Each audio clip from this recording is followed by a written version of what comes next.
ಇದನ್ನ ಗೊಡ್ಡು ಬೆದರಿಕೆ ಅಂತ ಹೇಳಿದೆ, ಇನ್ನೇನಂತ ಕರೀಬೇಕು. T20 ವಿಶ್ವಕಪ್ಗೂ ಮುನ್ನ ಪಾಕ್ ಸರ್ಕಾರ ಆಸ್ ಇಟ್ ಈಸ್ ಅಂದರೆ ಪ್ರತಿ ಬಾರಿ ತೋರಿಸೋ ಥರ ಒಂದು ಮೊಂಡಾಟವನ್ನು ಪ್ರದರ್ಶನ ಮಾಡಿದೆ. ಭಾರತದ ವಿರುದ್ಧದ ಪಂದ್ಯದಿಂದ ಪಾಕಿಸ್ತಾನ ಹಿಂದೆ ಸರಿದಿದೆ.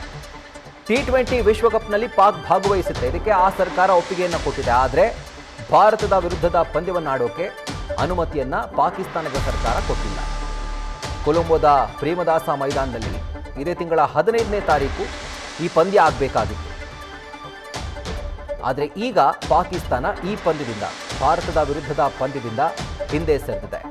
ಸೊ ಇನ್ನು ಮುಂದೆ ಈ ಪಂದ್ಯದ ಬದಲಿಗೆ ಭಾರತಕ್ಕೆ ಬೇರೆ ಒಂದು ಪಂದ್ಯ ನಿಗದಿಯಾಗುತ್ತಾ, ಅಥವಾ ಈ ಪಂದ್ಯದ ಒಂದು ಅಂಕ ಏನಿದೆ ಅದನ್ನು ಸ್ಪ್ಲಿಟ್ ಮಾಡಿ ಎರಡೂ ತಂಡಕ್ಕೆ ಕೊಡುತ್ತಾ ICC ಅಥವಾ ಆಡಳಿತ ಮಂಡಳಿ ಅಥವಾ ಅಲ್ಲಿನ ಆಯೋಜಕರು, ಇನ್ನಷ್ಟೇ ಡೀಟೇಲ್ಸ್ ಲಭ್ಯವಾಗಬೇಕಾಗಿದೆ.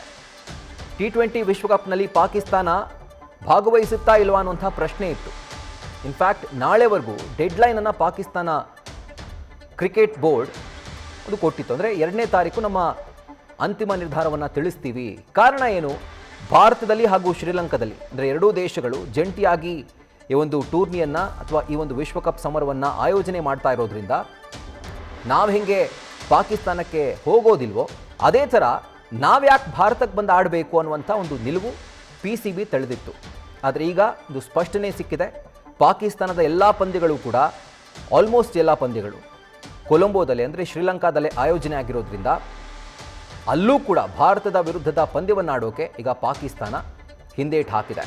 ಸೊ ಇದನ್ನು ಲೋಕಲ್ ಭಾಷೆಯಲ್ಲಿ ಹೇಳಬೇಕು ಅಂದರೆ ಈ ಖಾಲಿ ಪಲಾವ್ ಬೆದರಿಕೆ ಅಂತಾರಲ್ಲ, ಹಾಗೆ ಏನೂ ಇಲ್ಲ. ಒಣಜಂಬ, ಮೊಂಡುತನ ಜೊತೆಗೆ ಗೊಡ್ಡು ಬೆದರಿಕೆ. ಸೊ ಇದರ ಕುರಿತಾಗಿ ಮುಂದಿನ ದಿನಗಳಲ್ಲಿ ಈ ಪಂದ್ಯದ ಕುರಿತಾಗಿ ಯಾವ ರೀತಿಯಾಗಿ ಆ ಅಂಕವನ್ನು ಡಿವೈಡ್ ಮಾಡಲಾಗುತ್ತಾ, ಅಥವಾ ಎರಡೂ ತಂಡಗಳಿಗೆ ಒಂದು ಹೊಸ ಪಂದ್ಯಗಳನ್ನು ಹೊಸ ಟೀಮ್ನೊಟ್ಟಿಗೆ ಆಯೋಜನೆ ಮಾಡುತ್ತಾ ICC ಕಾದು ನೋಡಬೇಕು.